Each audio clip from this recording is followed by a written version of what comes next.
Bible Worm, reading the Bible with Bible Worm.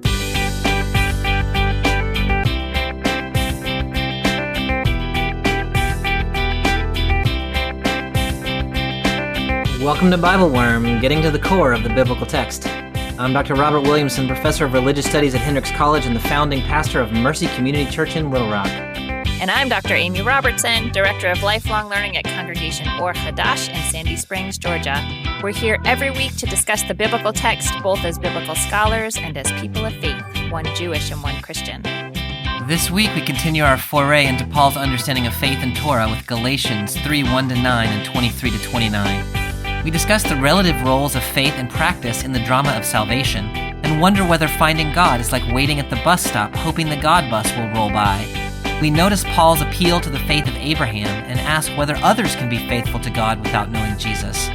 And we wrestle with Paul's idea that in Christ there is no longer Jew or Greek, slave or free. It's a beautiful idea that comes dangerously close to erasing both cultural difference and systemic injustice.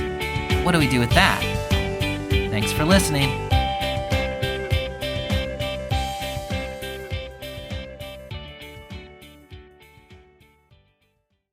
Hey, Amy, how are you this week? I'm doing all right. How are you doing? I am doing really well. We're in our next to the last Bible Worm episode of this narrative lectionary cycle. Can you believe that? I actually kind of can believe that, yeah. Yeah.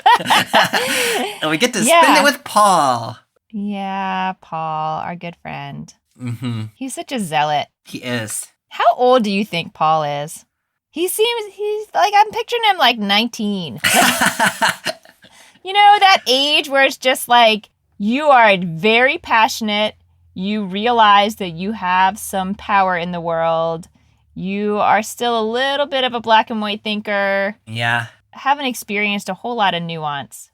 Well, I think he was probably somewhere between like a contemporary of Jesus and like maybe 10 years younger than Jesus. Okay. And so, I don't know, he might have been born around 10, and this letter was probably written like in the early 50s. So he's like... Oh, he's like my age. He's like in his 40s, yeah. You know, for real, when I'm asked to do something and I doubt my capacity to do it well, I have started, not that this really applies to Paul, it doesn't, but I've started to say to myself, like, now, Amy, if you were a middle-aged white man, you would not be questioning whether you could do this. Like, tap into your inner middle-aged white man and just talk, just do stuff. Well, Paul maybe could get rid of a little bit of his middle-aged maleness and have a little less confidence. But, I mean, he's going for it. He puts things out there in a way, you know, and I you got to respect that at some level. Like, he just puts things on the table for people to deal with, and then we got to deal with them.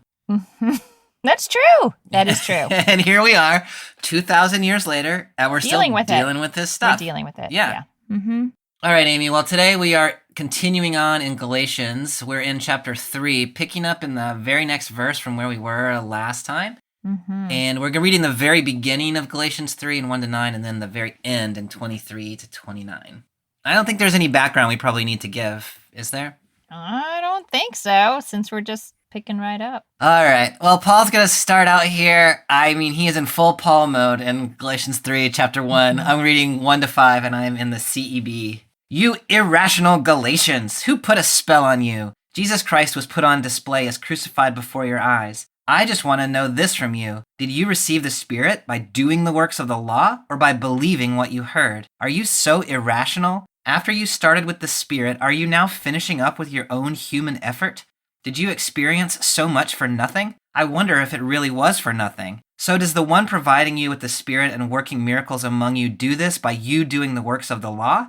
Or by you believing what you heard?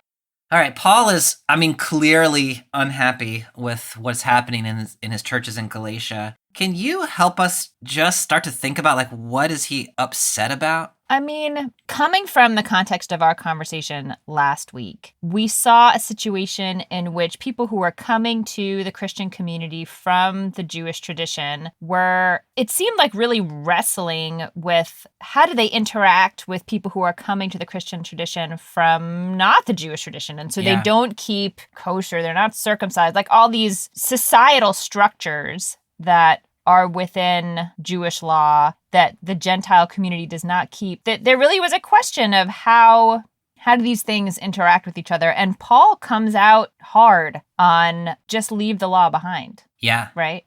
That's the context that I see all of this in.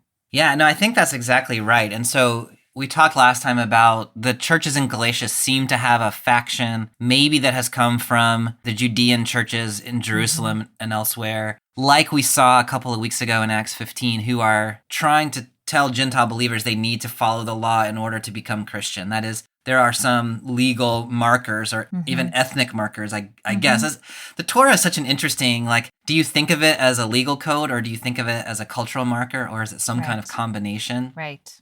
But yeah, you're exactly right. And Paul's trying to be very clear that for the Gentile churches in Galatia and elsewhere, the Torah does not have anything whatsoever to do with your salvation or your justification before God.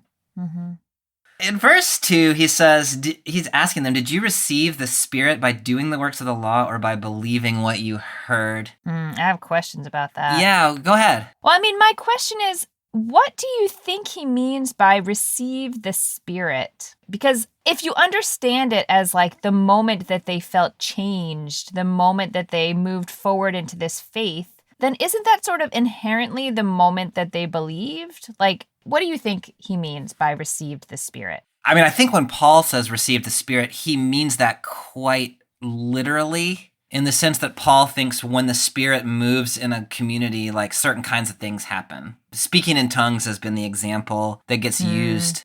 You can see the signs of the Spirit working in the community. And so I think the question that Paul's asking is, when did that happen for you? Did it happen by your, keeping Sabbath every week and your, being circumcised and following the Torah? Or did it happen when you heard the proclamation about Jesus? To which his answer is obviously it happened when you heard the proclamation about Jesus. You can't sort of ease your way into the Spirit by reading Leviticus, seems to be his point. Which is an interesting way to go about it, to say, like, if you were really trying to determine cause and effect, I don't know, to say it was only that last thing that that was the whole cause and you can get rid of all the stuff that came before it. I mean, in some ways, as we've said, like, it's silly for me to argue with Paul. Paul's really not talking to me. Yeah. But we spoke numerous times reading Luke about how you could ask these questions referring to Jesus as a Jewish man and pointing out that it was in carrying out various Jewish rituals that much of the story happened. Yeah. That sacrifice and annunciation and being at the temple when he was a tween and going to synagogue and reading the Tanakh and debating what you can and cannot do on Shabbat, caring for the dead, hospitality. Like, you could totally say that was all intricately a part of this story. But yes, the last thing that happens in the story is the last thing that happens in the story. So if... So... I don't know. It seems, surprisingly, Bobby, I'm not compelled by Paul's argument. It is so surprising. But I mean, it's interesting, because, I mean, you're coming to this text as a Jewish Jew, right? And so your investment is different, but I don't think it's that unlike what an early Jewish Christian would have been thinking, right? Like, they come from that same background and now they say, okay, Jesus is the Messiah, which is a step that, you don't make. But everything else you just said, I think they probably would have thought. And so it's kind of interesting to try to think about their perspective. Like, keeping the Torah is that is the tilling of the ground that allows the Spirit to sow the garden or whatever. Yeah. Now, there's a couple of pieces of nuance in this verse 2. So the way it is in the CEB, the question is, did you receive the works by doing the works of the law or by believing what you heard? So did you come in by doing or believing? Is that sort of what the NRSV says? That's exactly what the NRSV says, yeah. So the problem with in translating it that way, and which is a totally reasonable way to translate it, is now believing is just a parallel to doing. And then it sounds like instead of like all the works of the Torah that you're supposed to do, now there's just one thing you're supposed to do, which is believe, but it's still the doing. Like there's still a thing you have to do in order to receive the Spirit. Yeah. Is that kind of how that reads to you? Yeah, I think that makes sense. I mean, reading this verse, I kept going back to previous conversations we had about what does belief mean? And is this belief or is it faith? And like, what actions are associated with this? Is this really just like a thought in your head? Yeah. Or does it look like something in the world? Yeah. Is there action associated with it? So in some ways, I feel like I'm drawing out a flip side of the challenge that you're bringing out. Like you're saying something is still required. Belief is required. Yeah. Right? And I'm wondering, does that belief actually require anything of you? I think that's a really important nuance that you've given there. And so, like, belief as a cognitive activity, like, can you say the creed or whatever, versus faith as an act of trust, like you live your life based on this promise that you have been given. And I think that's going to come up a little bit later in the conversation about what did Abraham do, which we'll get to here in a little bit. Yeah. I think that's important. I was reading Richard Hayes' commentary. He was suggesting that the Greek there, which is translated in our translations as by believing what you heard, should really be translated from the message that elicits faith. That is, there was a proclamation made in your presence, and the proclamation inspired belief in you. It's not that you chose to believe. It's that, in that sense, that God came in, and through the proclamation of the gospel of Jesus Christ, you were empowered toward belief. That does make a big difference. Yeah. Yes. Yeah, it does make a big difference. If you read it the first way, like, is it by doing the acts of the law? You can sort of read that as like, if you practice spiritual practice enough, you eventually will work your way into belief. So the Torah has like a pedagogical purpose in that sense. Hayes is sort of saying like, no, that's not the way that would ever work. People can never work their way into belief. God has to kind of enter into the situation in ways that empower belief. I have this image in my head as we're talking of like, I'm sure this is terribly wrong, waiting at a bus stop for God to come. Yeah. Is that really what we're talking about? Like there's nothing you can do. You go to the bus stop, but then you just wait. Yeah, I think we need another meme here. Yeah. The God bus stop. Yeah. Paul is speaking to people who have already come to believe. Yeah. And so the question is a slightly different one. Like, how did you first come to believe? Which is, well, I waited at the bus stop, and then the bus came on, and I got on it, right? Yeah. But it's an interesting question if you're trying to read this about, like, well, what should you do if you want to catch the God bus? Right. Like, should you just go stand at the bus stop and do nothing and hope? Yeah. Or should you try to do some of these spiritual practices that kind of train you to be present to the Spirit, or however you want to talk about it? Yeah. I like that. That's a great question. I would like to ask Paul that question. You just waiting at the bus stop, Paul? Paul, we're going to write you a letter now. Yeah. Can I ask one more question about this? Yeah, of course.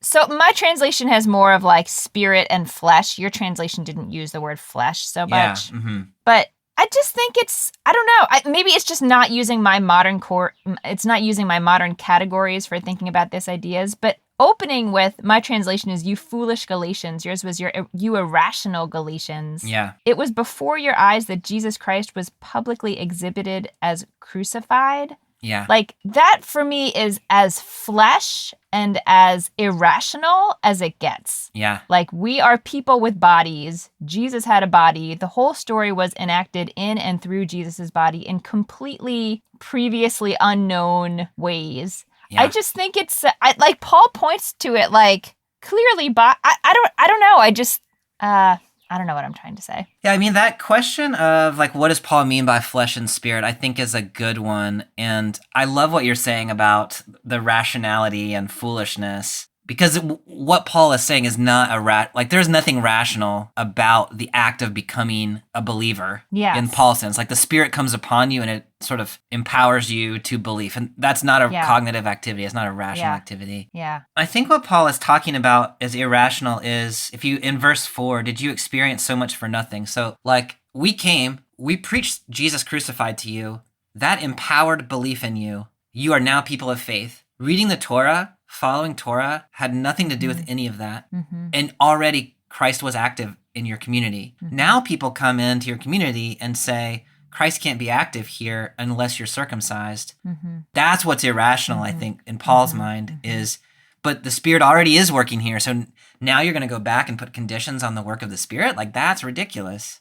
Does that help at all? Yeah, no, I think it does help. That's helpful. And I think it points me back to the first question of like, when you tell a story about why something happened, how far back in the story do you go? Yeah. And so in the very next verse, he goes all the way back to Abraham, who is, of course, the first person who has a covenant, a particular covenant for his descendants with God. Mm-hmm. So picking up in verse 6. Understand that in the same way that Abraham believed God and it was credited to him as righteousness, those who believe are the children of Abraham. But when it saw ahead of time that God would make the Gentiles righteous on the basis of faith, Scripture preached the gospel in advance to Abraham. All the Gentiles will be blessed in you. Therefore, those who believe are blessed together with Abraham who believed. So first of all, can you just help us remember that story of Abraham that Paul is referring to and how that matters from a Jewish perspective? Yeah, so I see him referring to two different texts about Abraham. The first one in verse 6, the story of when Abraham has believed God or trusted in God. It was reckoned to him as righteousness. That comes from Genesis 15, when God is, Abraham has already left his homeland and has been, traveling around and protected and amassing some wealth over time, but is getting older and older and does not have a child and, says so to God, like, I see I'm not going to have an heir here. So, all this wealth is kind of not super useful to me. And then God says to Abraham, no, look at the stars. That's how many offspring you will have. And it says, okay, so Abraham put his trust in the Lord, even though he couldn't, and it was reckoned to his merit, even though Abraham couldn't see how this was going to happen as he was getting to be quite an old man. And then the other text he's referring to is from Genesis 12. He says, all the Gentiles shall be blessed in you. It says all the families of the earth will be blessed in you or through you or something like that. And that is at Abraham's original, moment of calling to get up and go from his homeland. We talked about that Genesis 15 text in the second episode of this season. Mm-hmm, and so there's a whole, I think it's episode 202, that if people wanted to go back and kind of get caught up on that, we had a whole conversation about that. Yeah. One of the things that I remember from that conversation, I'm wondering if you can just kind of remind us, is that idea of God reckoning to Abraham. Abraham believed and God reckoned it as righteousness. I remember that was connected to the sense of like the merit of the ancestors. Merit of the ancestors. Can you just remind us a little bit how that is understood? I mean, there is an idea in Jewish tradition, not unlike Christian tradition, that we can't perfectly execute any of the things that are put before us to execute. And so we rely in some way on, I don't know, I feel like maybe Christians would call it grace. And the Jewish community calls it sort of the merit of the ancestors. Like there is this sense that there's almost like this spiritual bank account that has been built up over the generations of ancestors who believed with such ferocity in things that maybe seemed impossible, that created such a strong relationship with God that we can sometimes, when we fall short, we can rely on God's favor that has been sort of built up through those acts of faith. I think that's really important to what Paul's trying to do with this text too. You're pointing to Genesis 12 and Genesis 15, which I think is exactly right. There is yet a third, as you know, God makes a covenant with Abraham text, which occurs in Genesis 17. And it's that third one where circumcision actually enters into the conversation. Yeah. And so the fact that Paul is appealing to Genesis 12 and Genesis 15, both of which occur before the circumcision commandment, is important to Paul, which is to say, I think something along the lines of, look, Abraham already had faith and God already was reckoning him righteousness before circumcision ever came to be. Do you think I'm reading that right? I do think you're reading it right, and I think it's kind of an elegant approach. Yeah. I was thinking as I was reading it, can you think of other analogies, like analogous, relationships or covenants or ways that relationships are formalized that we can compare this to, that we can try to like get at what Paul is suggesting? Like I was trying to think, like, would you say like there's a couple who are in love with each other, but they're not yet married, so don't have a certain set of obligations to each other, but we want to go back to that time before there were obligations that felt hard and when everything was just, I don't know, like you're in that, I don't know. What do you? I like where you're headed. Like I'm having trouble sort of coming up with a concrete image. Yeah. But I really like where you're headed, as I understood where you were headed, which is to say in that kind of committed relationship, especially a covenanted relationship like a marriage relationship, Yeah. that it's not that the day you signed the marriage license, now you have a relationship. It's that there was a relationship in which you were committed to each other and you would have done whatever you needed to do for each other that you then formalized Yeah. by signing the thing. Yeah. But the commitment precedes the formality. Yeah. And it doesn't depend on it. Like, I love my wife not because we signed a thing, right? I signed a Right. thing because I loved my wife. Right. Right. Right. No, I think that's a nice way of putting words around that. I like that analogy. And so here, in both traditions, in the Jewish tradition and in the Christian tradition, the point is God already had a relationship with Abraham before. God didn't enter into a relationship with Abraham because Abraham was circumcised.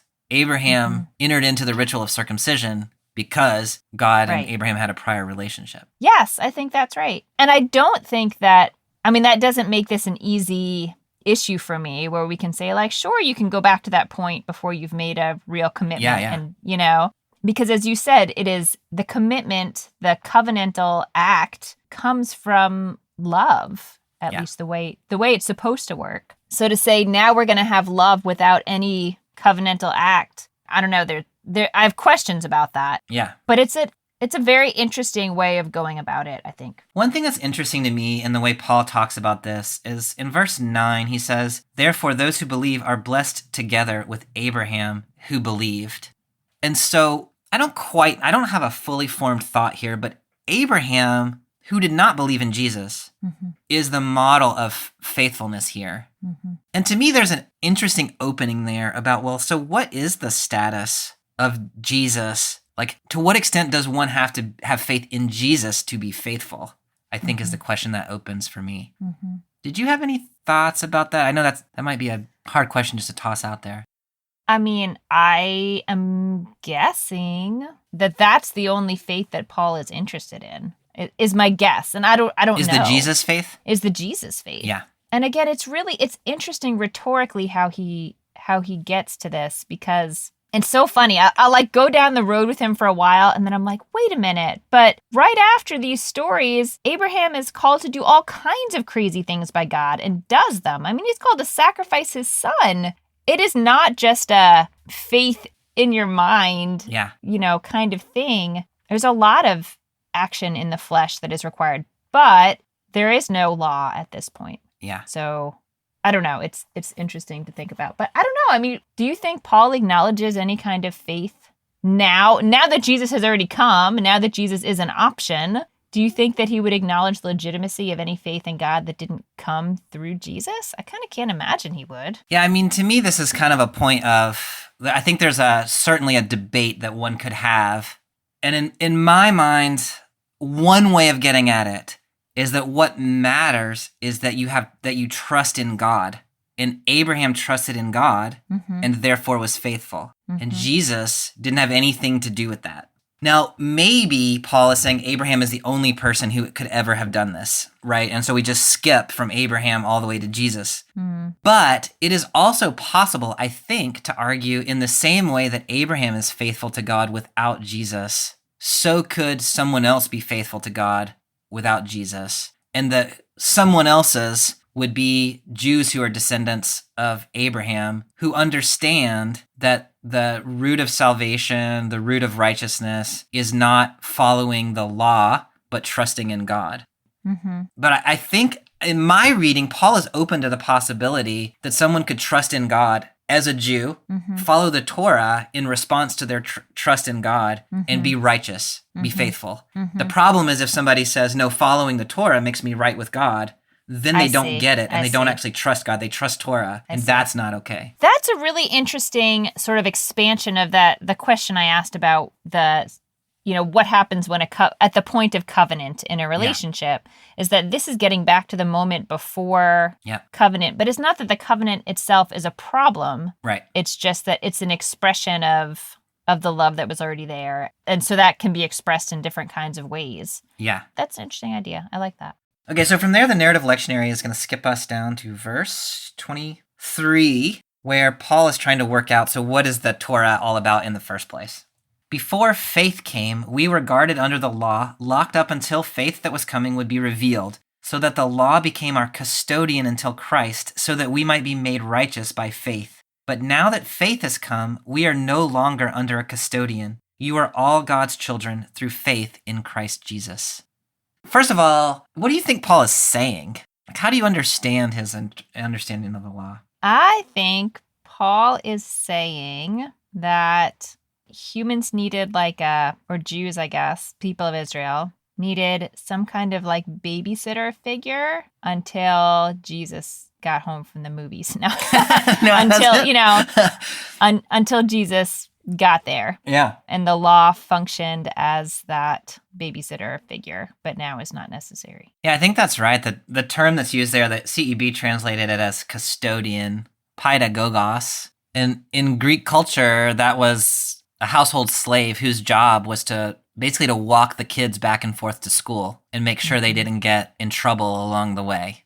And that's what Paul's using to talk about the Torah. And so I think you're exactly right, that the Torah was there because God knew that humanity in general was going to do crazy stuff. And so for one little bit of that humanity, God gave the paidagogos to keep them in line. So the Torah becomes like a perimeter, a boundary ethic that keeps people from just totally descending into chaos. So then in this view, after Jesus has come, is the Spirit like our internal babysitter? Like we have a sense of those boundaries without having to have articulated boundaries in the same way? I think that's right. Yeah. So, I mean, I think the way Paul would probably talk about it is now we are no longer children walking back and forth to school. We are adults who can, who have developed some discernment. Like we are now grown up in the Spirit. And so we are capable of making those moral discernments ourselves. I mean, okay, so maybe that's my question. Is it that there was some kind of inferiority of people in the past that required them to need law that has fallen away? Or is it that this just happens to be when Jesus came, so now the law isn't as important? Or Yeah, I think what Paul is saying, so now that faith has come, and in my mind, that is now that the Christ event has happened. Yeah. And God has demonstrated God's faithfulness to the world through the self-giving sacrifice of Jesus. That is all you need. Like once you have heard that story or witnessed that act on God's part, now it's so overwhelmingly obvious that God has moved toward humanity that you no longer need anything else. So it's not just a happenstance, and it's not that the people before Jesus were inferior.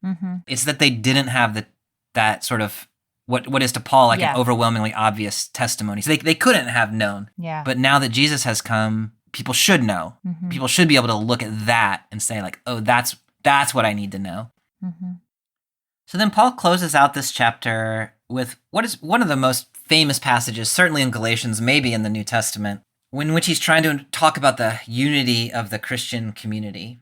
Starting in verse 27, all of you who are baptized into Christ have clothed yourselves with Christ. There is neither Jew nor Greek. There is neither slave nor free, nor is there male and female, for you are all one in Christ Jesus. Now if you belong to Christ, then indeed you are Abraham's descendants, heirs according to the promise. Yeah, there are no social categories. Like, what do you think he means by that? So my first thought reading it as like a, modern, progressive, white woman was, in what ways is this helpful to us to try to eliminate distinction? And in what ways is it like a white person saying, I don't see race? Yes. Like, is there really no longer slave or free? Like, are you going to do the work to upend slavery? Or are you just going to say, I don't see your difference? To me, that's really interesting on the one hand, because now I think what Paul is saying is, it doesn't matter whether you're a slave or the CEO of the bank or, whatever it is. When we are together as a community, you treat one another as equals. So I think that, like, on the one hand, there's a really beautiful ethic that is there. Absolutely. Yes. And on the other hand, Paul does not seem to have been someone who was, like an abolitionist or a women's rights advocate who was trying to like overturn the systems of slavery. He was perfectly happy to say, when you go home, you're still a slave and you're still a CEO. But when we come here, we're not going to treat each other that way. Yeah. And we don't invite those social categories into our life of faith. Yeah. I shouldn't say social categories, status differences. We don't Status invite differences. those status Yeah. differences in. So I'm just trying to think about like how do we take what's good from what Paul has said here Yeah. and yet keep the edge of like, but there are cultural differences that are beautiful and wonderful and great, and cultural differences that play out in systems of injustice. You know, in some ways, it's making me think of a passage we read last week that it just doesn't, it's hard for my little Jewish brain to hold on to, but this idea that I have been crucified with Christ and it is no longer I who live, but it is Christ who lives in me. Like this idea that the individual and everything about the individual, all the particularities are not important, and we are just vessels for God in the world. Yeah. And it's so funny when I think about that. On the one hand, like that's a really beautiful idea, and I certainly have said many prayers to be a vessel for God in the world. And I also will go back to like there is something in particular about inhabiting the world in a body and in the one body that we have. We each get one, you know? And so I wouldn't want to, like, on the one hand, I appreciate that Paul is not trying to like reify the systems that come from distinguishing different things between our bodies, because that seems like, you know, really not the point. And also I think you can, you know, as you were suggesting, can go too far to say that the body doesn't matter at all is silly. Yeah. You know, the bodies that we have a tremendous amount with our experiences in the world and our experiences of God in the world and our experience of justice or injustice and our power or lack of power. And so it seems like it is something easy for a person of relative privilege to say that none of this matters and I don't see it. Yeah. But that doesn't mean it's not there. I appreciate your connecting that back to the Christ who lives in me. And in some ways, like I think I connect to this image of clothing more than that image of Christ living in me, because I think you're right. That can easily be taken as Christ has displaced me. Whereas this reads a little more like I'm still me, but I have on like the clothing of Christ. So I'm still recognizably myself. Yeah. And I am like my clothing reminds you that I am also a child of God or something like that. I'm also a baptized person. And so you treat me as both of those things at the same time. I like that idea. I'm not quite sure I've got that all the way worked out in my own head, but I kind of like that idea of being able to recognize both the identity of the person as a person and also their status as belonging to this community that I also belong to. All right, Amy, that brings us to the part of our conversation where we talk about where do you think this text intersects with contemporary life? What should we be thinking about as we interpret it for today? So where have you come? You know, reading the text last week and the text this week has me thinking about the moment at which like an ideal or sort of like a mission statement, a belief transforms from just a shared belief or a community of people who holds on to that idea into an official movement that has to have like a platform or some requirements or some statement of how that belief should be enacted in the world.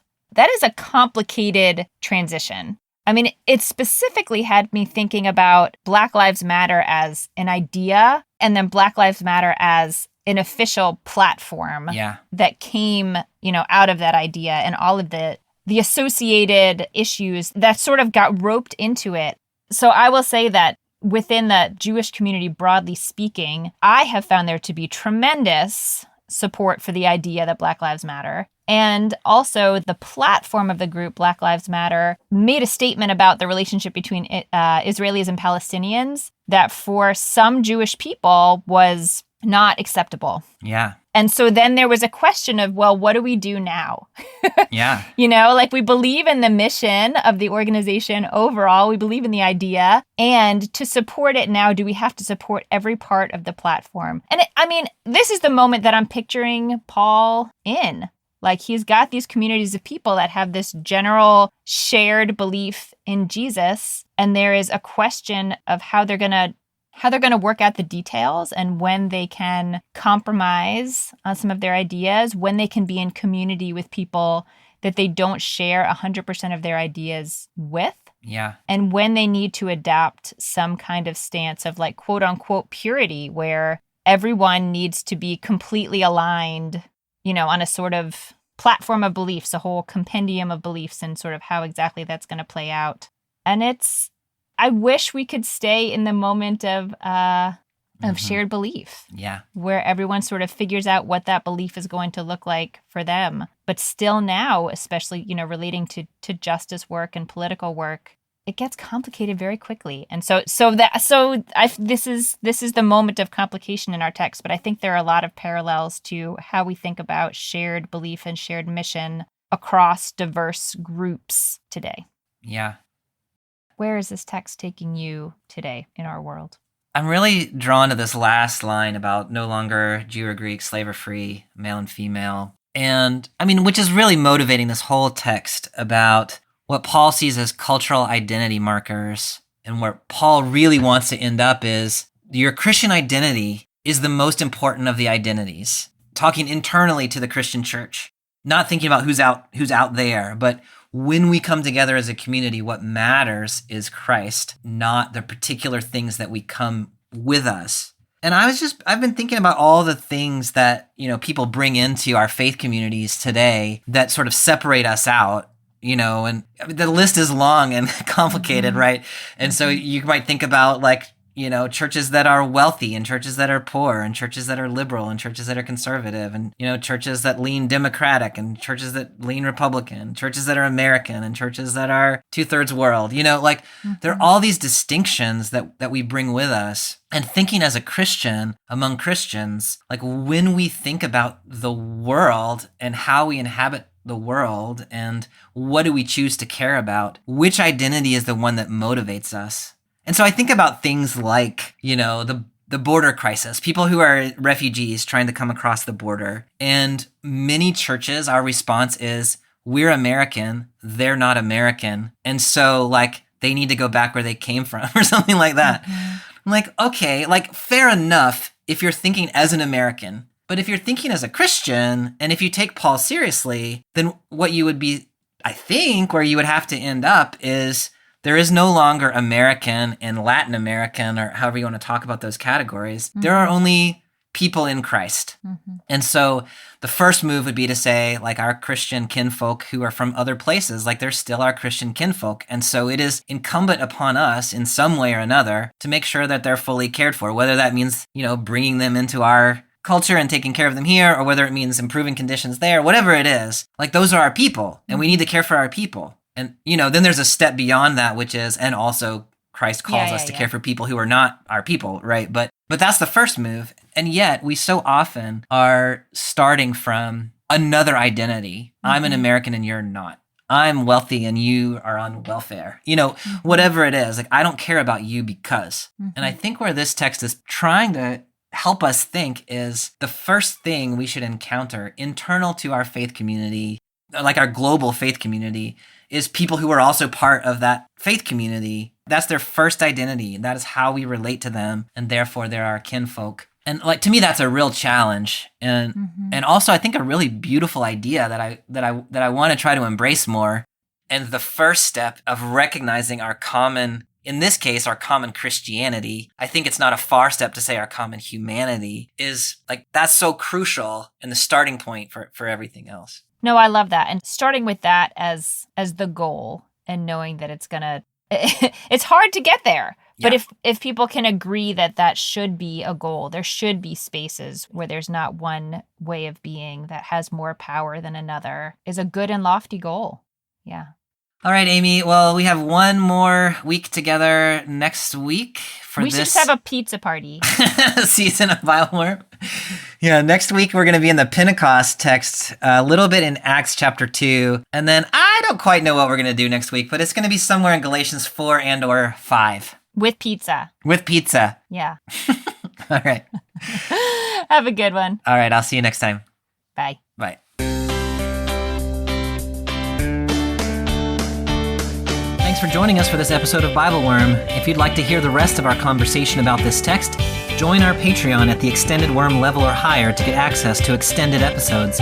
You'll also find other goodies like early access, video lectures, weekly liturgies, and more, starting at just $4 per month. Visit patreon.com/BibleWormPodcast for details. Bible Worm is produced by Bobby Williamson and edited by Joel and Laura Becker. Our theme song is sung by Colin Bagby. We are so grateful to all of our supporters for helping us keep the podcast going. A special thank you to our executive producer, Fox Valley Presbyterian Church in Geneva, Illinois. Join us next week as we finish up the narrative lectionary season with the Pentecost text, Acts 2, 1-4, and Galatians 5, 16-26. Until then, keep on digging.